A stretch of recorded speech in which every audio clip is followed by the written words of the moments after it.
সালামুন আলাইকুম। আমরা যে প্রচলিত নামাজ পড়ি এটা কি কোরআনে বর্ণিত সালাত? আজকের খুতবা এ সম্পর্কে 32টি পয়েন্টে আলোচনা করা হবে এবং আপনাদের কাছে অনুরোধ, আপনারা কোরআন থেকে প্রত্যেকটি তথ্য, উপাত্ত, ডকুমেন্ট যাচাই এবং বাছাই করে নেবেন। কারণ আপনার কবরে আমি যাব না, আমার কবরেও আপনি যাবেন না। হাসরের মাঠে যার যার হিসাব তাকে তাকেই দিতে হবে। আর যদি আপনার কাছে মনে হয় বিষয়গুলো যুক্তিসঙ্গত এবং মহান আল্লাহর প্রেরিত বাণীর সঠিক বিশ্লেষণ, তাহলে অবশ্যই শেয়ার করে আর 10 জন মুমিন ভাইকে জানার সুযোগ করে দেবেন। আমরা শুরু করার আগে কোরআন সম্পর্কে মহান আল্লাহর কয়েকটা বাণী একটু দেখে নেই। 19 নম্বর সূরা মারিয়ামের 97 নম্বর আয়াতে আল্লাহ বলছেন, আর আমি তো তোমার ভাষায় কোরআনকে সহজ করে দিয়েছি যাতে তুমি এর দ্বারা মুত্তাকিদের সুসংবাদ দিতে পারো। 44 নম্বর সূরা দুখানের 58 নম্বর আয়াতে আল্লাহ বলছেন, অতঃপর আমি তো তোমার ভাষায় কোরআনকে সহজ করে দিয়েছি যাতে তারা উপদেশ গ্রহণ করে। 54 নম্বর সূরা কমারের 17, 22, 32 এবং 40 নম্বর আয়াতে আল্লাহ বলছেন, আর আমি তো কোরআনকে সহজ করে দিয়েছি উপদেশ গ্রহণের জন্য। অতএব কোনো উপদেশ গ্রহণকারী আছে কি? 12 নম্বর সূরা ইউসুফের 111 নম্বর আয়াতে আল্লাহ বলছেন, তাদের এই কাহিনীগুলোতে অবশ্যই বুদ্ধিমানদের জন্য রয়েছে শিক্ষা। এটা কোনো বানানো গল্প নয়, বরং তাদের পূর্ববর্তী কিতাবের সত্যায়নকারী এবং প্রতিটি বিষয়ের বিস্তারিত বিবরণ। আর হিদায়েত ও রহমত ওই কওমের জন্য যারা ঈমান আনে। 6 নম্বর সূরা আল আনামের 115 নম্বর আয়াতে আল্লাহ বলছেন, আর তোমার রবের বাণী সত্যতা ও ন্যায়পরায়ণতার দিক থেকে, ইনসাফের দিক থেকে পরিপূর্ণ। তার বাণীসমূহের কোনো পরিবর্তনকারী নেই, আর তিনি সর্বশ্রোতা ও সর্বজ্ঞানী।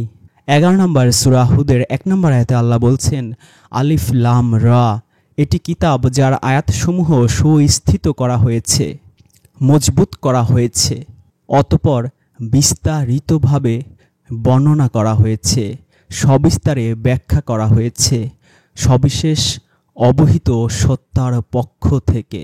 এতগুলো আয়াত থেকে আমরা পরিষ্কার যে মহান আল্লাহ দাবি করছেন যে তার এই কোরআন, এই হিদায়াতের বাণী সত্যতা, ন্যায়পরায়ণতা, ইনসাফ সব দিক থেকেই পরিপূর্ণ এবং বিস্তারিতভাবে বর্ণিত, এবং এটা উপদেশ গ্রহণকারীদের জন্য অত্যন্ত সহজ করে আল্লাহ নাজিল করেছেন। যেই কোরআন আল্লাহ এত সহজ করে নাজিল করেছেন, সব কিছুর বিস্তারিত ব্যাখ্যা সহ নাজিল করেছেন, এবং সূরা আনামে আল্লাহ বলেছেন যে এই কিতাবে তিনি কিছুই বাদ দেননি। একই সাথে সূরা কাহফের 109 নম্বর আয়াতে আল্লাহ বলেছেন, বলো, আমার রবের কথাসমূহ লেখার জন্য যদি গোটা সমুদ্র কালি হয়, তবুও আমার রবের কথা লেখা শেষ হওয়ার আগেই সমুদ্র ফুরিয়ে যাবে, সমুদ্র নিঃশেষ হয়ে যাবে। আমরা বুঝলাম যে আল্লাহর কথা লেখার জন্য যদি পৃথিবীর সকল সাগর, সমুদ্র কালি বানানো হয়, তারপরও আল্লাহর কথা শেষ হবে না।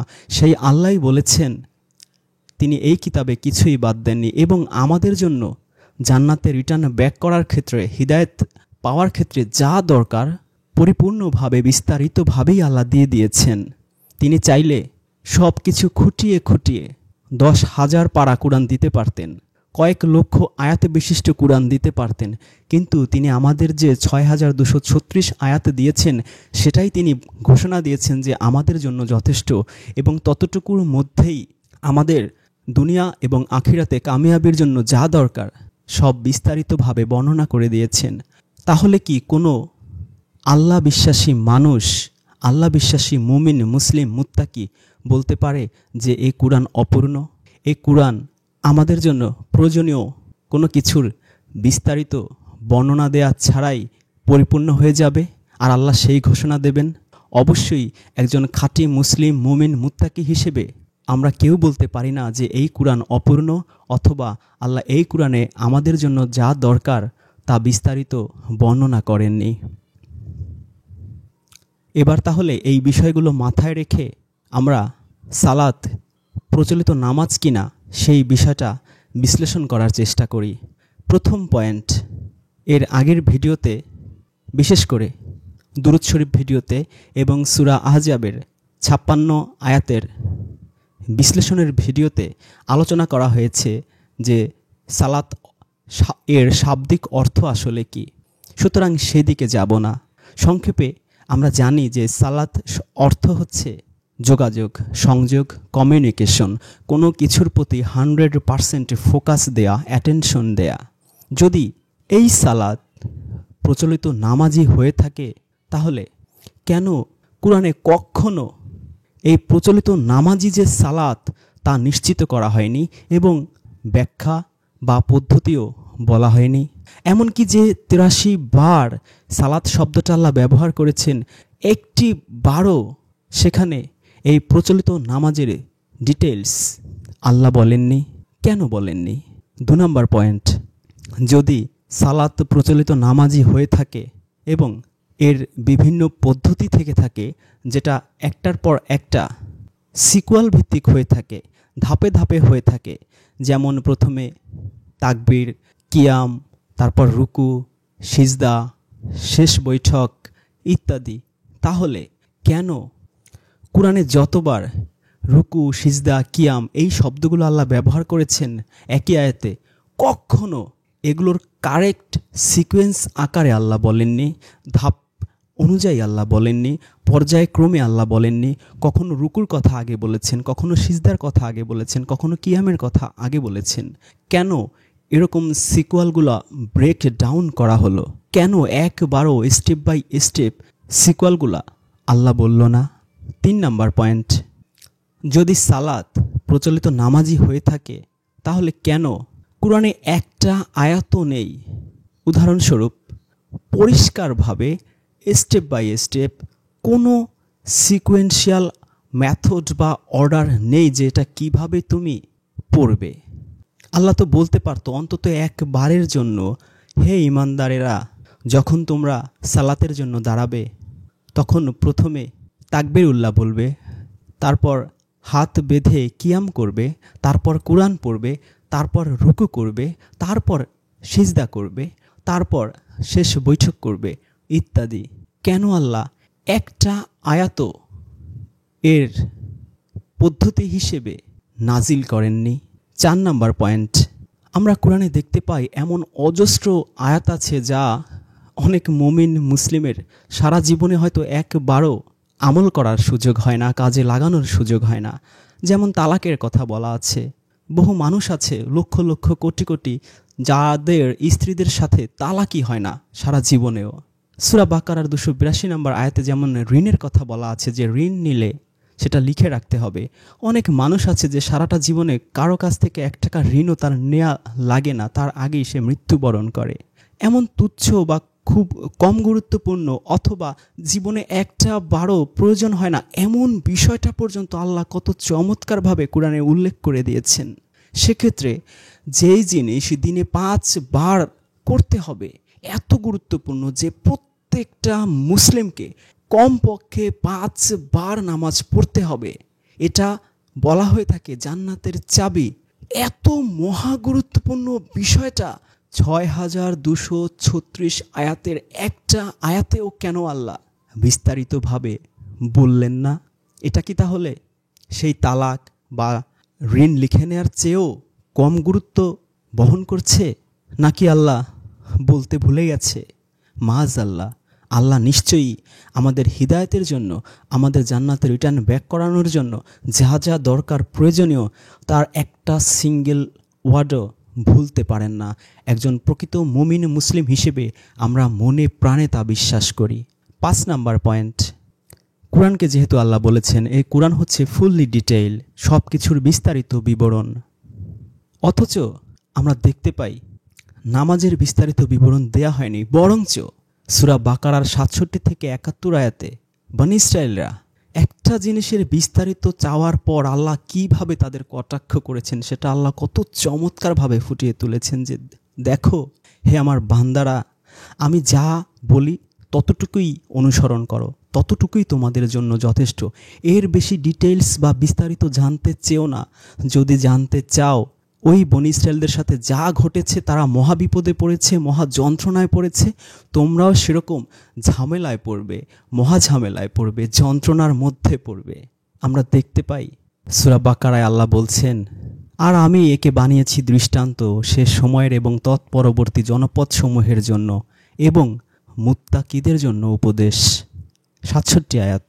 আর স্মরণ করো যখন মুসা তার কওমকে বলল, নিশ্চয়ই আল্লাহ তোমাদেরকে নির্দেশ দিচ্ছেন যে তোমরা একটি গাভী জবেহ করবে। তারা বলল, তুমি কি আমাদের সাথে ঠাট্টা করছো? সে বলল, আমি মূর্খদের অন্তর্ভুক্ত হওয়া থেকে আল্লাহর নিকট আশ্রয় চাচ্ছি। অর্থাৎ আমি আল্লাহর নির্দেশ নিয়ে ঠাট্টা করার মতো মূর্খ হতেই পারি না।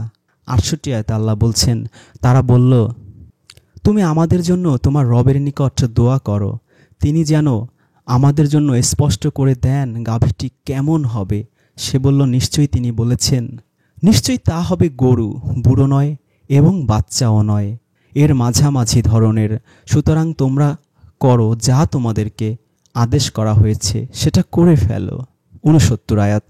তারা বলল, তুমি আমাদের জন্য তোমার রবের নিকট দোয়া করো, তিনি যেন আমাদের জন্য স্পষ্ট করে দেন গরুটির রং কি হবে। সে বলল, তিনি বলেছেন, সেটি একটি হলুদ রঙের গরু, যার রং উজ্জ্বল ও গাঢ়, সেটি দেখতে খুবই সুন্দর। ৭০ আয়াতে আল্লাহ বলছেন, তারা বলল, তুমি আমাদের জন্য তোমার রবের নিকট দোয়া করো, তিনি যেন আমাদের জন্য স্পষ্ট করে দেন তা কেমন। নিশ্চয়ই গরুটি আমাদের জন্য সন্দেহপূর্ণ হয়ে গিয়েছে, আর নিশ্চয়ই আমরা আল্লাহ চাহে তো পথপ্রাপ্ত হব। ৭১ আয়াত। সে বলল, নিশ্চয়ই তিনি বলছেন, নিশ্চয়ই এটি এমন একটি গরু যাকে দিয়ে কোনো কাজ করানো হয় না, সে জমি চাষ কিংবা খেতে পানি সেচ কোনোটাই করে না, সম্পূর্ণ নিখুঁত, তার গায়ে কোনো দাগ নেই। তারা বলল, এবার তুমি ঠিক বলেছ। তারপর তারা সেটি জবেহ করল, যদিও তারা তা করার কাছেও ছিল না। ৭২ আয়াত। আর স্মরণ করো যখন তোমরা একজনকে হত্যা করলে, অতঃপর সে ব্যাপারে একে অপরকে দোষারোপ করলে, আর আল্লাহ প্রকাশ করে দিলেন তোমরা যা গোপন করেছিলে। ৭৩ আয়াত। অতঃপর আমি বললাম, তোমরা জবাইকৃত গরুটির কোনো অঙ্গ দ্বারা নিহত লোকটিকে আঘাত করো। এই গরুর ঘটনা আমাদের চোখে আঙুল দিয়ে দেখিয়ে দিচ্ছে যে বনী ইসরায়েলরা সিম্পল একটা অর্ডার, যে একটা গরু জবেহ করার কথা বলা হয়েছে, তার অঙ্গ দিয়ে মৃত ব্যক্তিকে আঘাত করতে বলা হয়েছে, কিন্তু তারা এর বিস্তারিত চেয়েছে। এটা দেখতে কেমন, এটা বয়স কেমন, এটার গায়ের রং কেমন, এটা দিয়ে কৃষিকাজ করা হয়েছে কিনা, কোন প্রকৃতির গরু, এরকম ডিটেলসে চাইতে চাইতে তারা এমন কাজ করেছে যেটা আল্লাহর পছন্দ হয়নি, এবং আল্লাহ তাদের কাজটাকে আরও জটিল করে তুলেছিলেন। সুতরাং আল্লাহ যে বাণী দেন সেটাই আমাদের জন্য যথেষ্ট। তাহলে এই যে সালাত, প্রচলিত নামাজের এই ডিটেলস আল্লাহ দেননি, সেটার বিস্তারিত যে আমরা চাচ্ছি, সূরা বাকারার এই ৬৭ থেকে ৭১ আয়াত আমাদের কি শিক্ষা দেয়? বরঞ্চ এখান থেকে আমরা শিক্ষা পাই, আল্লাহ যা বলেছেন তার অতিরিক্ত চাওয়া, তার অতিরিক্ত বিস্তারিত ডিটেলস চাওয়া মোটেই ঠিক নয়। বরং এই বিষয়গুলো যারা করে আল্লাহ তাদের কটাক্ষ করে থাকেন। আমরা কি সেরকম কটাক্ষের শিকার হতে চাই? নিশ্চয়ই চাই না। ৬ নম্বর পয়েন্ট, সালাত যদি প্রচলিত নামাজ হয়ে থাকে এবং বলা হয়ে থাকে যে ইসলামের যে খুঁটি নামাজ, রোজা, হজ, জাকাত, তাহলে কেন বারবার শুধুমাত্র এই সালাতের সাথে জাকাত শব্দটাকে আল্লাহ ইনক্লুড করেছেন? কেন বারবার বলেছেন আকিমুস সালাত ওয়াতুজ জাকাত? কেন আল্লাহ কখনোই সালাতের সাথে রোজা অথবা হজের যুগবন্ধন করেননি? কেন করেননি?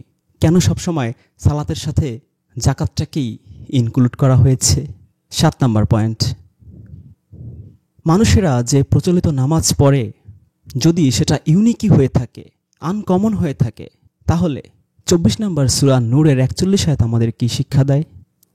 তুমি কি দেখোনি যে আসমান ও জমিনে যারা আছে তারা এবং সারিবদ্ধ হয়ে উড়ন্ত পাখিরা আল্লাহর তসবিহ পাঠ করে, প্রত্যেকেই তার সালাত ও তসবিহ জানে, তারা যা করে সে সম্পর্কে আল্লাহ সম্যক অবগত। আল্লাহ যেখানে বলছেন কদ আলিমা সলাতাহু, যে প্রত্যেকে তাদের সালাত জানে, তাহলে সেই পাখি এর নামাজ কেন আমাদের নামাজের মতো নয়? কারণ আল্লাহ এই আয়াতটা শুরুই করেছেন যে তুমি কি দেখো না, তার মানে অবশ্যই এটা আমাদের দেখার মতো বিষয়। কিন্তু আমরা কি তাদের সেই প্রচলিত নামাজ পড়তে দেখি? আল্লাহ আমাদের সূর্য দেখতে বলেছেন, চন্দ্র, পাহাড়, পর্বত, নদী, নালা, অনেক কিছু দেখেই বা দেখিয়েই আল্লাহ সেগুলো থেকে শিক্ষা নিতে বলেছেন। তাহলে এই আয়াত আমরা দেখতে পেলাম যে আল্লাহ বলছেন তুমি কি দেখো না আসমান ও জমিনে যারা আছে তারা? তাহলে আসমান ও জমিনে তো অনেক কিছু আছে, পশু পাখি, কীট পতঙ্গ, চন্দ্র সূর্য, গ্রহ নক্ষত্র, নদী নালা, সাগর মহাসাগর, কি নেই? আল্লাহ বলছেন প্রত্যেকেই তার সালাত জানে। আবার আল্লাহ তুমি কি দেখো না বলছেন, আমরা তো আসলেই দেখি না। তাদের নামাজ তো আমরা যে প্রচলিত নামাজ যেটা করি সেটা নয়। তাহলে আল্লাহ তুমি কি দেখো না বলে আমাদের মিথ্যে আশ্বাস দিচ্ছেন? নিশ্চয়ই কখনোই তা হতে পারে না। এই আয়াতে প্রমাণ করে এই সালাত নিশ্চয়ই এই রিচুয়াল ভিত্তিক নামাজ নয়। যদি তাই হতো তাহলে অবশ্যই আমরা আসমান জমিন পশু পাখির সবার রিচুয়াল নামাজটা দেখতে পেতাম। কারণ আল্লাহ যে এখানে চ্যালেঞ্জ করেছেন যে তুমি কি দেখো না, আমরা নিশ্চয়ই দেখতে পেতাম। 8 নম্বর পয়েন্ট, সালাত যদি প্রচলিত নামাজি হয়ে থাকে এবং এর প্রত্যেকটা স্টেপ বাই স্টেপ থেকে থাকে, কিয়াম, রুকু, সিজদা, শেষ বৈঠক, তাহলে সূরা বাকারার 239 নম্বর আয়াত অনুযায়ী এটা কিভাবে হেঁটে হেঁটে বা কোনো বাহনে চড়ে পালন করা সম্ভব? আপনি কি হেঁটে হেঁটে শেষ বৈঠক করতে পারবেন, সিজদা করতে পারবেন, বা কোনো বাহনে চড়ে গরুর পিঠে বা গাধার পিঠে বা ঘোড়ার পিঠে চড়ে কি এই স্টেপ বাই স্টেপ পুরোপুরি আপনার অনুসরণ করা সম্ভব? কখনো সম্ভব না। আমরা আয়াতটা একটু পড়ি। আল্লাহ বলছেন, আর যদি তোমাদের ভয় থাকে শত্রুর, তাহলে হাঁটতে হাঁটতে অথবা আরোহী অবস্থায় সালাত আদায় করবে। হাঁটতে হাঁটতে আরোহী অবস্থায় এই প্রচলিত নামাজ আপনি কিভাবে পড়বেন? নিশ্চয়ই তা সম্ভব নয়। 9 নম্বর পয়েন্ট, সালাত যদি প্রচলিত নামাজ হয়েই থাকে তাহলে মক্কার পৌত্তলিকরা কাবার পাশে কিভাবে এই সালাত বা এই প্রচলিত নামাজ পড়তো? কারণ সূরা আনফালের 35 নম্বর আয়াতে আমরা কি দেখি? তারা শীষ বাজিয়ে হাত তালি দিয়ে যা করত, আল্লাহ তাকেই নামাজ হিসেবে ট্যাগ দিচ্ছেন, লেবেল করছেন। এটা কি সম্ভব? মোটেই সম্ভব না। আমরা আয়াতটা পড়ি। আল্লাহ বলছেন, আর কাবার নিকট তাদের সালাত শীষ ও হাততালি ছাড়া কিচ্ছু ছিল না, সুতরাং তোমরা আস্বাদন করো আযাব, কারণ তোমরা কুফরি করতে। 10 নম্বর পয়েন্ট, সালাত যদি এই কাঠামো ভিত্তিক পদ্ধতিগত স্টেপ বাই স্টেপ প্রচলিত নামাজ হয়ে থাকে, রিচুয়ালিস্টিক নামাজ হয়ে থাকে, এবং যেহেতু আল্লাহ সূরা বাকারার 256 নম্বর আয়াতে বলেছেন যে দিনের ব্যাপারে কোনো জোর জবরদস্তি নেই, লা ইকরাহা ফিদ্দিন, লা নেই, ইকরাহা জবরদস্তি, ফি মধ্যে, আর দিন দিনের মধ্যে কোনো জোর জবরদস্তি নেই। ফজলুর রহমান অনুবাদ করেছেন ধর্মে কোনো জোর জবরদস্তি নেই, মানে বল প্রয়োগ নেই। তাইসিরুল কুরআন অনুবাদ করেছে দিনের মধ্যে জবরদস্তির অবকাশ নেই। তাহলে সূরা তাওবার 5 এবং 11 নম্বর আয়াত কি এই সূরা বাকারার 256 আয়াতের সাথে সাংঘর্ষিক হয়ে যায় না? কি বলা হচ্ছে একটু শুনুন। অতঃপর যখন নিষিদ্ধ মাসগুলো অতিবাহিত হয়ে যাবে, তখন তোমরা মুশরিকদের যেখানেই পাও হত্যা করো এবং তাদেরকে পাকড়াও করো, তাদেরকে অবরোধ করো এবং তাদের জন্য প্রতিটি ঘাঁটিতে ওত পেতে বসে থাকো। তবে যদি তারা তাওবা করে এবং ঠিকভাবে নামাজ পড়ে ও যাকাত দেয়, তাহলে তাদের পথ ছেড়ে দেবে। যদি তারা তওবা করে এবং ঠিকভাবে নামাজ পড়ে ও যাকাত দেয়, তাহলে তাদের পথ ছেড়ে দেবে। এটা কিভাবে সম্ভব যে মুশরিক, ধরুন একজন হিন্দু আপনাকে বলল, বা হিন্দুরা আপনাকে আক্রমণ করলো, আপনার বাড়ি ঘর সব আক্রমণ করে বলল, ঠিক আছে তোমাদের ছেড়ে দেব যদি তোমরা আমাদের রিচুয়াল পালন করো, আমাদের দুর্গা পূজা করো, সরস্বতী পূজা করো, কৃষ্ণ পূজা করো, সেই মূর্তির সামনে আমরা যা যা রিচুয়াল করি সেগুলো করো, তাহলে ছেড়ে দেব। এটা কি কোনো যুক্তিসঙ্গত কথা হতে পারে? কারণ আপনি তো তার ধর্মের নন, আপনাকে এমন একটা অপশন দেয়া হচ্ছে যেটা একজন ধার্মিক কখনোই মেনে নিতে পারে না। সেখানে ইসলাম তো আরও কঠোর, কারণ 256 আয়াতে আল্লাহ বলেছেন লা ইকরাহা ফিদ্দিন, ধর্মের ব্যাপারে, দিনের ব্যাপারে কোনো জোর জবরদস্তি নেই। তাহলে কেন সূরা তাওবার 5 ও 11 নম্বর আয়াতে এই মুশরিকদের উপর জোর জবরদস্তি করার কথা বলা হচ্ছে যে এটা যদি তারা করে, তারা যদি এই প্রচলিত নামাজ পড়ে, তাহলে তাদেরকে ছেড়ে দেয়া হবে, তাদের সাথে যুদ্ধবিরতি করা হবে? এটা কি আদৌ সম্ভব? আর যদি তর্কের খাতিরে ধরেও নেই যে পড়বে তারা নামাজ, তাহলে কিভাবে পড়বে? তারা কি সূরা কারাত জানে? তারা কি আত্তাহিয়াতু জানে, দুরূদ শরীফ জানে? আর ওরকম জোর জবরদস্তি করে একজন নামাজ যদি পড়েও সেটা কি আল্লাহর দরবারে কবুল হবে, গ্রহণযোগ্য হবে? কখনোই হবে না। তাহলে এই সালাত যে এখানে প্রচলিত নামাজ নয়, তা কি আমরা অকপটে বলতে পারি না? আর আমরা এটা প্রত্যাশা করি বা কিভাবে যে একজন নন মুসলিম মানুষ, যে অমুসলিম, সে এই প্রচলিত নামাজের খুঁটিনাটি সব জানবে এবং জেনে সেইভাবে নামাজ আদায় করবে? আমরা 11 নম্বর পয়েন্টে যাই। সূরা মায়েদার 57 এবং 58 নম্বর আয়াতে আল্লাহ বলছেন, হে মুমিনগণ, তোমরা তাদেরকে বন্ধুরূপে গ্রহণ করো না যারা তোমাদের দিনকে উপহাস ও খেল তামাশারূপে গ্রহণ করেছে। তাদের মধ্য থেকে তোমাদের পূর্বে যাদেরকে কিতাব দেয়া হয়েছে ও কাফিরদের, আর আল্লাহর তাকওয়া অবলম্বন করো যদি তোমরা মুমিন হয়ে থাকো। 58 নম্বর আয়াতে বলা হচ্ছে, আর যখন তোমরা সালাতের দিকে ডাকো, মানে যদি সেই প্রচলিত অর্থ করি যে যখন তোমরা তাদের নামাজের ডাক দাও, তখন তারা একে ঠাট্টা ও খেলার বস্তু মনে করে, খেল তামাশা মনে করে, উপহাস মনে করে। এই আয়াত কি তখন যৌক্তিকতা হারায় না? কারণ কাফের, ইহুদি, খ্রিস্টান, তাদেরকে কি কোনো মুসলিম নামাজের ডাক দেয়? 58 আয়াতে স্পষ্ট বলা হচ্ছে যে তোমরা যখন তাদের নামাজের ডাক দাও, তখন তারা একে ঠাট্টা ও খেল তামাশা রূপে গ্রহণ করে। পৃথিবীর ইতিহাসে এই 12, 13, 1400 বছরে কি কোনো অমুসলিমকে, কোনো মুসলিম, বিশেষ করে যারা আহলে কিতাব, ইহুদি, খ্রিস্টান বা কাফিরদের কথাও এই 57 আয়াতে বলা হচ্ছে, তাদের নামাজের ডাক দেয়? কখনো দেয় না। তাহলে এই আয়াতটাও কি সেই প্রচলিত নামাজ অর্থ নিলে কুরআনের সাথে সাংঘর্ষিক হয়ে যায় না? অবশ্যই সাংঘর্ষিক হয়ে যায়। 13 নম্বর পয়েন্ট, সালাত যদি প্রচলিত নামাজ হয়ে থাকে, তাহলে কেন শুধুমাত্র যারা আখিরাতে বিশ্বাস করে, অর্থাৎ কুরআনে বিশ্বাস করে, তারাই এই প্রচলিত নামাজের হেফাজত করতে পারে? সূরা আনামের 92 নম্বর আয়াতে বলা হচ্ছে, শুধুমাত্র যারা আখিরাতে বিশ্বাস করে তারাই এই নামাজের হেফাজত করতে পারে। এটা কি সম্ভব? কারণ আমরা জানি নামাজ কি শুধু এই আখিরাতের বিশ্বাসের উপর ডিপেন্ড করে? করে না। আরও অনেক কিছু জানা লাগে, অনেক রিচুয়াল, অনেক পদ্ধতি, রুকু সিজদা, এভরিথিং লাগে।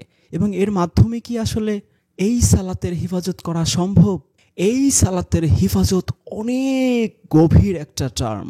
শুধু আখিরাতে বিশ্বাস দিয়ে এর হেফাজত কি করা যায়? কখনো করা যায় না, যদি সেটা প্রচলিত নামাজ অর্থে ধরা হয়।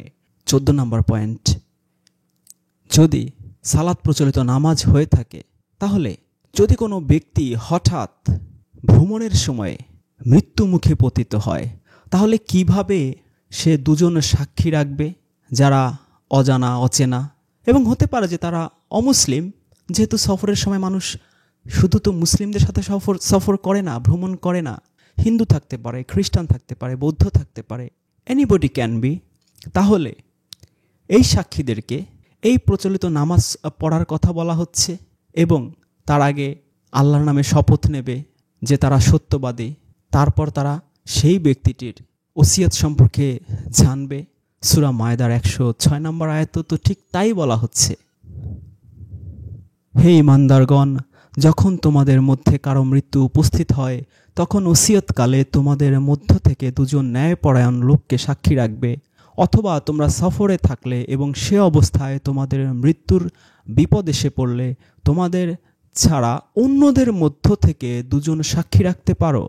তোমাদের সন্দেহ হয় তাদের সম্পর্কে, তাহলে সাক্ষীদ্বয়কে নামাজের পর ধরে রাখবে এবং তারা আল্লাহর নামে শপথ করে বলবে, আত্মীয় হলেও আমরা এর বিনিময়ে কোনো মূল্য নেব না এবং আমরা আল্লাহর সাক্ষ্য গোপন করব না।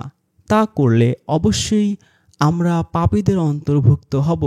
তাহলে এখানে এই আয়াতে সালাত কি প্রচলিত নামাজ হতে পারে? নিশ্চয়ই পারে না, কারণ অমুসলিমও সফর সঙ্গী হতেই পারে।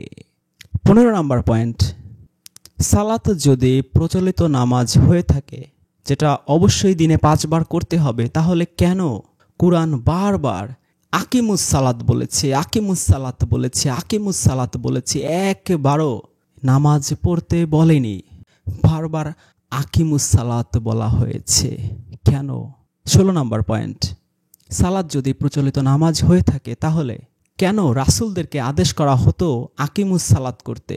11 নম্বর সূরার 114, 17 নম্বর সূরার 78, 17 নম্বর সূরার 110, 20 নম্বর সূরার 14, 29 নম্বর সূরার 45।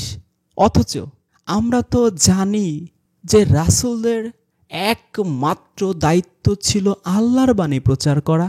5 নম্বর সূরার 92, 99, 16 নম্বর সূরার 35 এবং 82 নম্বর আয়াতে তো আমরা তাই দেখতে পাই। 16 নম্বর সূরার 35 আয়াতে আল্লাহ বলছেন, তাদের পূর্ববর্তীরাও এরকমই করত। তারা রাসূলদের কথা অমান্য করলে রাসূলদের তো আর কিছুই করার নেই, কারণ সুস্পষ্টভাবে পরিষ্কারভাবে আল্লাহর বাণী পৌঁছে দেয়া ছাড়া রাসূলদের উপর কি কোনো দায়িত্ব আছে?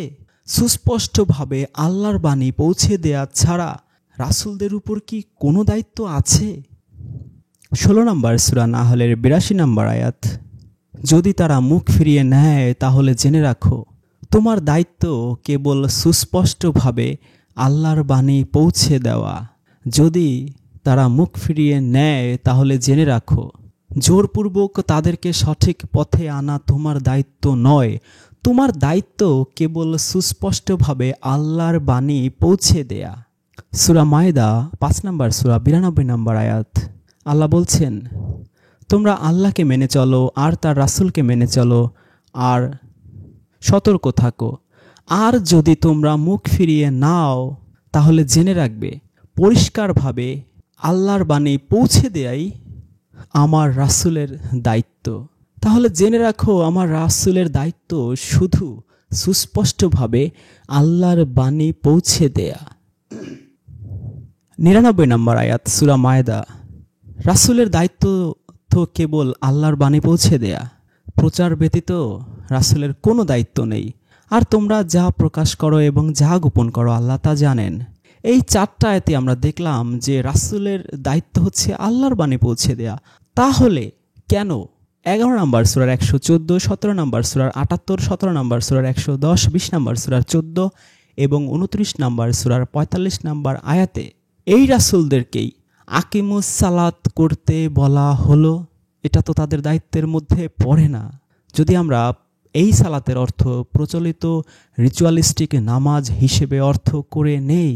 17 নম্বর পয়েন্ট, সালাত যদি প্রচলিত নামাজ হয়ে থাকে তাহলে কেন রাসূলদের ক্ষেত্রে যে কয় জায়গায় আকিমুস সালাত বলা হয়েছে সেখানে ওয়াতুজ যাকাত বলা হলো না? 18 নম্বর পয়েন্ট, সালাত যদি প্রচলিত নামাজ হয়ে থাকে তাহলে কেন যারা রাসূল ছিল, যাদের একমাত্র দায়িত্ব ছিল আল্লাহর বাণী পৌঁছে দেয়া, তাদেরকে জাকাত দিতে বলা হয়নি, ওয়াতুজ যাকাত বলা হয়নি, বরং তাদের বলা হয়েছিল অন্যদের জাকাত দেওয়ার নির্দেশ দিতে। 19 নম্বর পয়েন্ট, সালাত যদি প্রচলিত নামাজ হয় তাহলে কিভাবে ঈসা নবী যখন তিনি ছিলেন শিশু মায়ের কোলে তাকে অন্যদের আকিমুস সালাত ও ওয়াতুজ যাকাতের নির্দেশ দেওয়ার আদেশ দেওয়া হয়েছিল? আমরা 19 নম্বর সূরা মারিয়ামের 29 নম্বর আয়াত থেকে পড়ি, অতঃপর মারিয়াম তার পুত্রের দিকে ইশারা করল। তারা বলল যে কোলের শিশু, আমরা কিভাবে তার সাথে কথা বলবো? শিশুটি বলল, আমি তো আল্লাহর বান্দা, তিনি আমাকে কিতাব দিয়েছেন এবং আমাকে নবী বানিয়েছেন, আর যেখানেই আমি থাকি না কেন তিনি আমাকে বরকতময় করেছেন এবং যতদিন আমি জীবিত থাকি তিনি আমাকে আকিমুস সালাত ওয়াতুজ যাকাত করতে আদেশ দিয়েছেন। ছোট্ট শিশু, সে কি রিচুয়াল করতে পারবে? রুকু, সিজদা, শেষ বৈঠক এগুলো করতে পারবে? সে তো এখনো হামাগুড়ি দিতে শেখেনি, সে তো এখনো হাঁটাই শেখেনি, সে তো কোলের শিশু। কোলে থাকা অবস্থায় সে কিভাবে এই প্রচলিত রুকু সিজদা শেষ বৈঠক এগুলো করবে? এটা কি আদৌ সম্ভব? সম্ভব না। 20 নম্বর সূরার 132 নম্বর আয়াত আমরা তাই দেখতে পাই, আর তোমার পরিবার পরিজনকে সালাত আদায়ের নির্দেশ দাও এবং নিজেও তার উপর অবিচল থাকো। আমি তোমার কাছে কোনো রিজিক চাই না, আমি তোমাকে রিজিক দেই, আর শুভ পরিণাম তো মুত্তাকিদের জন্য। তাহলে 19 নম্বর সূরার 29 থেকে 31, 55 এবং 20 নম্বর সূরার 132 নম্বর আয়াতে আমরা দেখতে পেলাম যে ঈসা নবী মায়ের কোলে থেকে কিভাবে এই দায়িত্ব পালন করবেন, আকিমুস সালাত ওয়া আতুজ যাকাতের।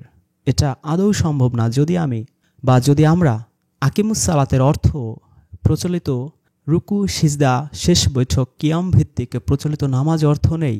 20 নম্বর পয়েন্ট, সালাত যদি প্রচলিত নামাজ হয়ে থাকে তাহলে ইব্রাহিম নবী কেন দোয়া করেছিলেন 14 নম্বর সূরার 29, 13 আয়াতে, 14 নম্বর সূরার 40, 9 আয়াতে তার নিজের জন্য এবং তার উত্তরসূরিদের জন্য, যাতে করে তারা আকিমুস সালাত করতে পারে।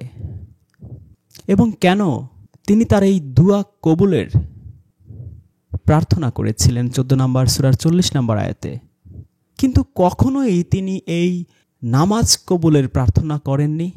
অন্য কথায়, কেন ইব্রাহিম নবীর এই প্রার্থনার কাজগুলোকে একটা কর্ম পদ্ধতির মতো করে বর্ণনা করা হয়েছে এবং সালাত থেকে ডিফারেন্ট হিসেবে বর্ণনা করা হয়েছে 14 নম্বর সূরার 37 এবং থেকে 40 নম্বর আয়াতে। আমরা আয়াতগুলো একটু পড়ি। তিনি দোয়া করছেন, হে আমার রব, নিশ্চয়ই আমি আমার কিছু বংশধরদের ফসলহীন উপত্যকায় তোমার পবিত্র ঘরের নিকট বসতি স্থাপন করালাম। হে আমাদের রব, যাতে তারা আকিমুস সালাত করে, সুতরাং কিছু মানুষের হৃদয় আপনি তাদের দিকে ঝুঁকিয়ে দিন এবং তাদেরকে রিজিকে প্রদান করুন ফল ফলাদি থেকে, আশা করা যায় তারা শুকরিয়া আদায় করবে। হে আমাদের রব, নিশ্চয়ই আপনি জানেন যা আমরা গোপন করি এবং যা প্রকাশ করি, আর কোনো কিছু আল্লাহর নিকট গোপন নেই, না জমিনে না আসমানে। সকল প্রশংসা আল্লাহর, যিনি বৃদ্ধ বয়সে আমাকে ইসমাইল ও ইসাককে দান করেছেন। নিশ্চয়ই আমার রব দোয়া শ্রবণকারী। হে আমার রব, আমাকে সালাত কায়েমকারী বানান এবং আমার বংশধরদের মধ্য থেকেও, হে আমাদের রব, আর আমার দোয়া কবুল করুন। দেখলাম যে তিনি তার নামাজ কবুলের প্রার্থনা করছেন না, তিনি দোয়া কবুলের প্রার্থনা করছেন। এবং একটা আয়াত পড়লে আমরা পরিষ্কার বুঝি এই সালাত একটা অ্যাকশন হিসেবে এখানে ব্যবহৃত হয়েছে, যে যা সারা জীবন ব্যাপী আপনাকে প্রতিপালন করতে হবে। এটা রিচুয়াল মোটেই নয়, সারা জীবনের উপর আপনাকে কায়েম থাকতে হবে, যার বিস্তারিত ব্যাখ্যা বিশ্লেষণ আকিমুস সালাত ভিডিওতে করা হয়েছে। এখানে সালাত যদি প্রচলিত নামাজ হতো তাহলে নিশ্চয়ই তিনি নামাজ কবুলের দোয়া করতেন, কারণ বলা হয়ে থাকে নামাজ হচ্ছে সর্বশ্রেষ্ঠ দোয়া। তিনি নামাজ কবুলের দোয়া করতেন, অথচ তিনি তার দোয়া কবুলেরই দোয়া করছেন। 21 নম্বর পয়েন্ট, সালাত যদি প্রচলিত নামাজ হয়ে থাকে এবং দোয়া যদি অন্য কোনো প্রার্থনা হয়ে থাকে, তাহলে কেন জাকারিয়া নবী 3 নম্বর সূরার 38 নম্বর আয়াতে তার প্রার্থনা কবুলের দোয়া করছেন, নামাজ কবুলের দোয়া করছেন না? এবং যখন তিনি সালাত আদায় করছিলেন 3 নম্বর সূরার 39 নম্বর আয়াতে। 22 নম্বর পয়েন্ট, সালাত যদি প্রচলিত নামাজ হয়ে থাকে তাহলে কেন কুরআনিক দৃষ্টিকোণ থেকে এটাকে প্রচলিত নামাজ হিসেবে ব্যাখ্যা বা বর্ণনা না করে এটাকে বলা হয়েছে যারা ক্রিমিনাল, যারা অপরাধী, যারা মহাপাপী, তারা এই আকিমুস সালাত না করার কারণে, এই সালাত প্রতিষ্ঠা না করার কারণে জাহান্নামে যাবে, আফসোস করবে, প্রচণ্ড উত্তাপের মধ্যে থেকে অনুশোচনা করবে। 74 নম্বর সূরার 40 থেকে 46, 28, 68 নম্বর সূরার 42 থেকে 43 এবং 75 নম্বর সূরার 31 থেকে 32 আয়াতে। 23 নম্বর পয়েন্ট, সালাত যদি প্রচলিত নামাজ হয়ে থাকে তাহলে কেন এটাকে 19 নম্বর সূরার 59 থেকে 60 এবং 74 নম্বর সূরার 40 থেকে 46 এবং 32 নম্বর সূরার 12 নম্বর আয়াতে একে একটা বিপ্লব, একটা সংশোধন, একটা পরিশুদ্ধকরণ আন্দোলন হিসেবে বর্ণনা করা হয়েছে।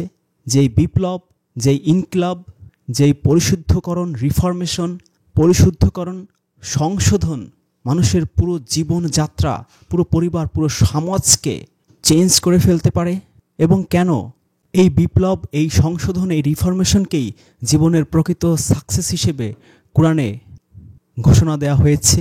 24 নম্বর পয়েন্ট, যদি আমাদের বলা হয়ে থাকে যে আমরা ধৈর্য এবং এই সালাতের মাধ্যমে সাহায্য প্রার্থনা করব, 2 নম্বর সূরার 45, 2 নম্বর সূরার 153, 22 নম্বর সূরার 35 আয়াতে, এবং এই সালাত হচ্ছে প্রার্থনা যেটা সংযোগ ঘটায় জ্ঞানের সাথে, সঠিক নেক আমলের মাধ্যমে, প্রজ্ঞার মাধ্যমে, তখন আমাদেরকে বলা হয় যে শুধুমাত্র সর্বোচ্চ চেষ্টা এবং সাধনাই আমাদেরকে কামিয়াব করতে পারে, সফল করতে পারে, রিচুয়াল, উপাসনা, প্রার্থনা নয়। আর এই কথাটাই চমৎকারভাবে মহান আল্লাহ 53 নম্বর সূরা নাজমের 39 নম্বর আয়াতে বলেছেন, ওয়াল্লাইসা লিল ইনসানা ইল্লা মা সাআ, মানুষ তাই পায় যা সে চেষ্টা করে, সে সাধনা করে। মানুষ যেই চেষ্টা ও সাধনা করবে সারাটা জীবন, তার বিনিময়টাই পাবে, তার নেক আমলই ওজন দেয়া হবে। এই পরিপূর্ণ নেক আমলগুলো এবং পাপ আমল থেকে নিজেকে বিরতকরণ, এই কম্পিটিশনই তার জান্নাত জাহান্নাম নির্ধারণ করবে।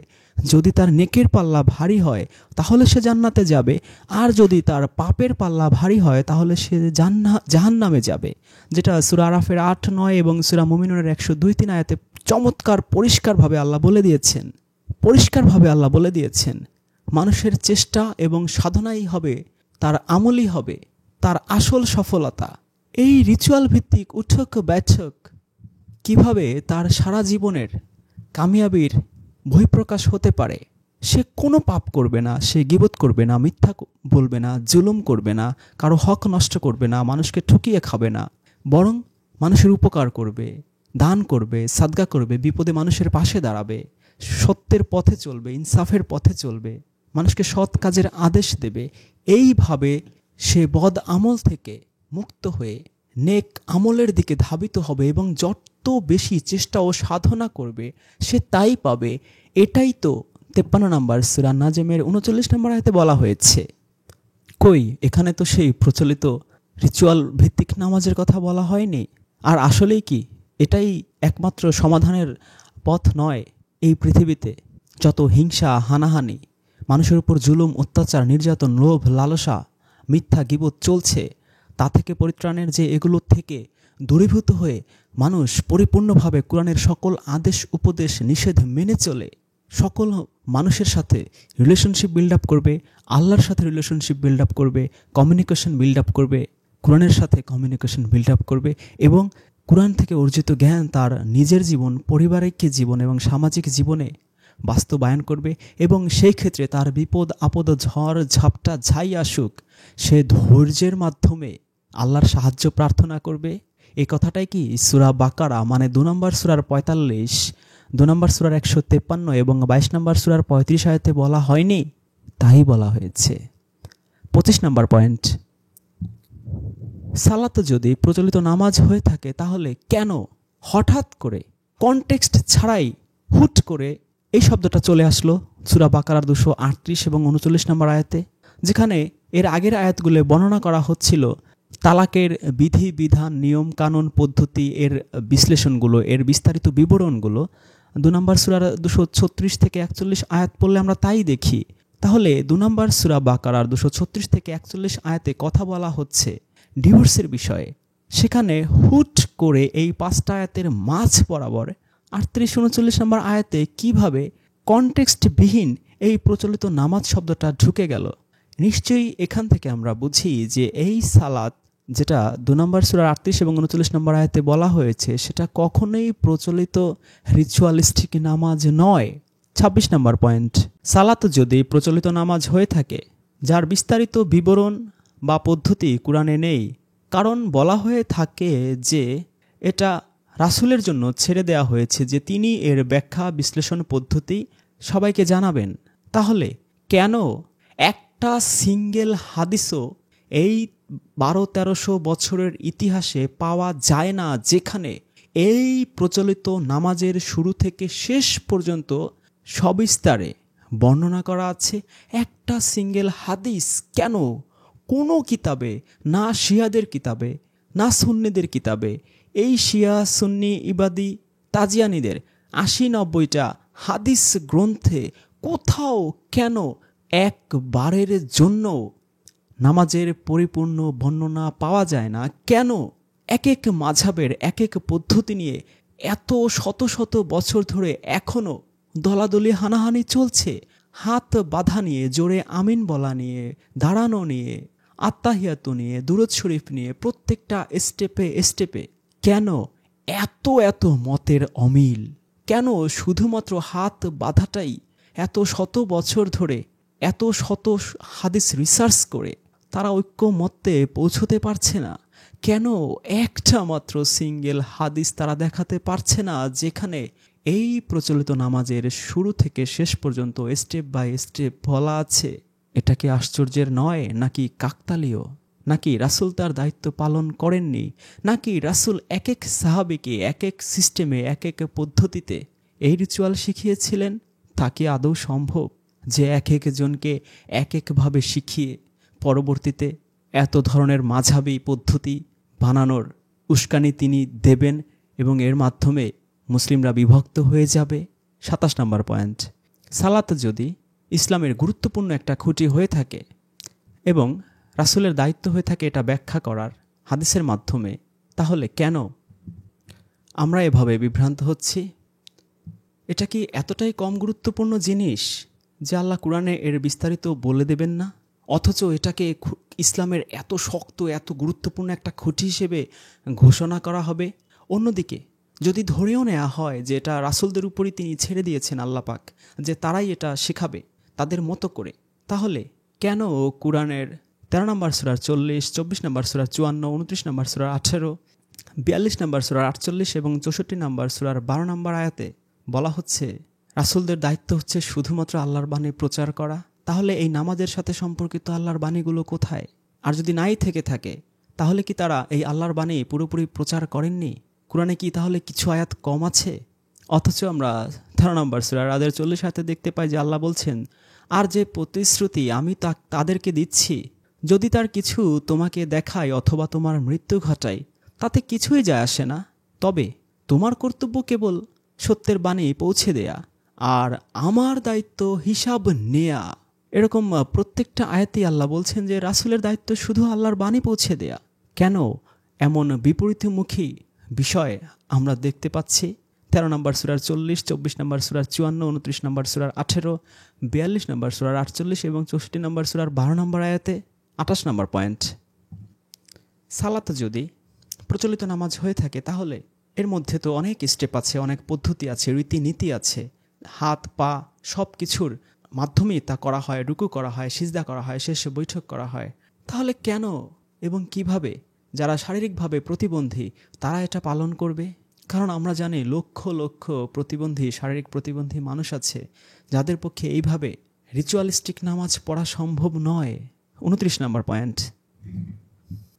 যে প্রচলিত নামাজ আমরা দেখতে পাই যার মধ্যে রুকু আছে, সিজদা আছে, কারণ আমরা জানি যে কোনো দাস বা চাকর তারা তাদের মালিকদের, বসদের সম্মানে বিশ্বস্ততার প্রতীক হিসেবে একটু মাথা ঝোঁকায়, একটু নিচু করে, বা অনেকেই পুরোপুরি সিজদার মতোই করেই তাদের বিশ্বস্ততা, তাদের লয়ালিটি প্রকাশ করে।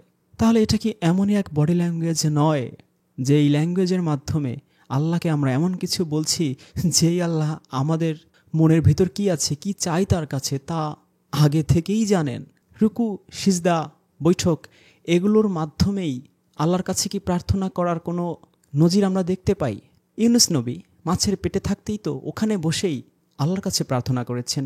মুসা নবী মাদিয়ানে গিয়ে অসহায় অবস্থায়, যখন তার ঘর নেই, বাড়ি নেই, চাকরি নেই, বাকরি নেই, স্ত্রী নেই, সংসার নেই, খাওয়ার দুটো টাকা নেই, তখনও আল্লাহর কাছে প্রার্থনা করেছেন। কিন্তু সেখানেও তো আমরা দেখতে পাই না যে তিনিও এই রিচুয়ালিস্টিক নামাজ পড়ে তারপর প্রার্থনা করেছেন। কারণ এই বডি ল্যাঙ্গুয়েজের ভাষা এটা তো পৃথিবীর ভাষা, আল্লাহর কাছে তো বডি ল্যাঙ্গুয়েজ লাগে না। আল্লাহ তো মনের ভেতরে কি আছে সেটা এমনিই জানতে পারে, বুঝতে পারে এবং মনের আকতি অনুযায়ী মানুষকে দিয়ে দেয়, যেমনটা দিয়েছিল মুসা নবীকে, যেমনটা দিয়েছিল ইউনুস নবীকে যখন তিনি মাছের পেটে ছিলেন। ৩০ নম্বর পয়েন্ট, যদি সালাত সবচেয়ে গুরুত্বপূর্ণ খুঁটি হয়ে থাকে ইসলামের, যেটা প্রতিদিন ৫ বার করতে হবে, তাহলে কেন এই খুঁটির, এই শক্তিশালী পিলারের একটা ফোঁটা মূল্য কোরআন দিল না কেন? এই শক্তিশালী খুঁটির 0% স্ট্রাকচারও কোরআনে ইনক্লুড করা হলো না, অথচ কত ছোটোখাটো জিনিসও কোরআনে ইনক্লুড করা হয়েছে। 31 নম্বর পয়েন্ট, এই কোরআন সমগ্র মানব জাতির জন্য আল্লাহ হিদায়াত হিসেবে দিয়েছেন, অথচ সবচেয়ে গুরুত্বপূর্ণ বিষয়টাই, সবচেয়ে শক্তিশালী খুঁটিটাই আল্লাহ এইভাবে এড়িয়ে গেলেন। এটা কি আমাদের মনে কোরআনের প্রতি একটু হলেও অনুশোচনা আনে না যে আল্লাহ তুমি এত শক্তিশালী গুরুত্বপূর্ণ একটা বিষয় একটা সিঙ্গেল আয়াত দিলে না?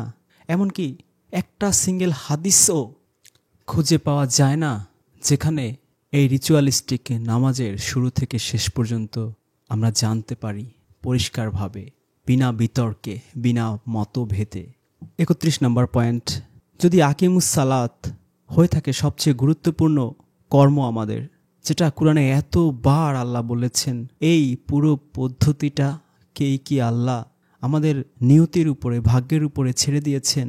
আমরা কোরআনে এক এক জায়গায়, এক এক রকম, এক এক স্টাইলে, এক এক পদ্ধতিতে এই শব্দটার প্রয়োগ দেখতে পাই। তাহলে কি কোরআন এমন কোনো পাজল বই, এমন কোনো ধাঁধার বই যে বই থেকে অর্থ উদ্ধার করা এতটাই কঠিন যে সাধারণ মুসলিমে শুধু বিভ্রান্ত হবে? কিছু তন্ত্র মন্ত্র দিয়ে দেবতাকে যেমন খুশি করে হিন্দুরা, তেমন কিছু তন্ত্র মন্ত্র দিয়ে কি আমরা আমাদের উপাস্যকে খুশি করার চেষ্টা করব? আমাদের উপাস্য কি আমাদের এই উঠক বৈঠক, এই তন্ত্র মন্ত্রের কাঙাল, নাকি তিনি যা পাঠিয়েছেন সেগুলো অনুযায়ী আমরা পথ চলব, সেগুলো আমাদের জীবনে বাস্তবায়ন করব, তার আদেশ নিষেধে মেনে চলে আমরা আমাদের নিজেদের জীবন, পারিবারিক জীবন, সামাজিক জীবন, সকল জীবনটাকে আরও মধুময় করে তুলব? এটাই ছিল তার প্রত্যাশা। তিনি যদি ওরকম পূজারী হতেন, তার জন্য কি ফেরেশতারাই যথেষ্ট ছিল না? নাকি তিনি চেয়েছেন এমন এক সৃষ্টি যে তার আদেশ এবং নিষেধ ইচ্ছায় বা অনিচ্ছায়, জেনে এবং বুঝে মেনে চলবে, যার কাছে এই দুদিনের দুনিয়াটা, ক্ষণকালের জীবনটা গুরুত্বপূর্ণ নয়, আখিরাতে রবের সান্নিধ্য, রবের চিরস্থায়ী সন্তুষ্টি হবে, যার জীবন পথের সাধনা সরগম। শুধু কিছু তন্ত্রমন্ত্রের আলোকে উপাস্যকে যদি খুশি করা যেত, তাহলে তো আরও অনেক ধরনের জিনিস আল্লাহ রাব্বুল আলামিন দিতে পারতেন তাকে আরও বেশি বেশি আরাধনা করার জন্য। তিনি কি আমাদের আরাধনা চান, নাকি তিনি চান আমরা তার খলিফা হই, তার প্রতিনিধি হই?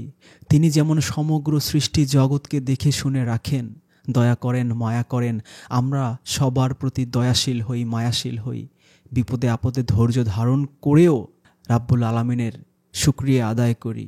32 নম্বর পয়েন্ট, যদি এই প্রচলিত নামাজ কোরআনে পাওয়া না যায়, তাহলে আমরা কেন এটাকে নবীর উপর চাপাচ্ছি, রাসূলের উপর চাপাচ্ছি, আল্লাহর উপর চাপাচ্ছি যে তারা এতে খুশি হয়? আমরা কেন তার আদেশ এবং নিষেধগুলোকেই তার সন্তুষ্টির মাধ্যম হিসেবে মনে করছি না? যে আদেশ আদমকে দিয়েছিলেন যে তুমি ওই কাজটা করো না, তুমি গন্ধম খেও না, অথচ সেই আদেশ লঙ্ঘন করেছিল আদম আলাইহিস সালাম। তিনি ইবলিশকে আদেশ দিয়েছিলেন, সেই ইবলিশও লঙ্ঘন করেছিল। এই আদেশ নিষেধ লঙ্ঘন এবং মেনে চলাই কি মানব হিসেবে এই পৃথিবীতে আগমনের আলটিমেট পরীক্ষা নয়? যে আমরা আসলেই কি তার আদেশ এবং নিষেধকে গুরুত্ব দেই নাকি না দেই? আমরা কি নিজের জীবনে পরিশুদ্ধি আনি? কারণ সূরা ফজরে আল্লাহ বলেছেন, ইয়া আইয়াতুহান নাফসুল মুতমাইন্না তুরজিই ইলা রাব্বিকি রাদিয়াতাম মারদিয়াহ ফাদখুলি ফি ইবাদি ওয়াদখুলি জান্নাতি। হে প্রশান্ত আত্মা, তুমি সন্তুষ্ট ও সন্তোষ ভাজন হয়ে ফিরে এসো, শামিল হও আমার প্রিয় বান্দাদের সাথে, আর প্রবেশ করো আমার নিয়ামত ভরা জান্নাতে।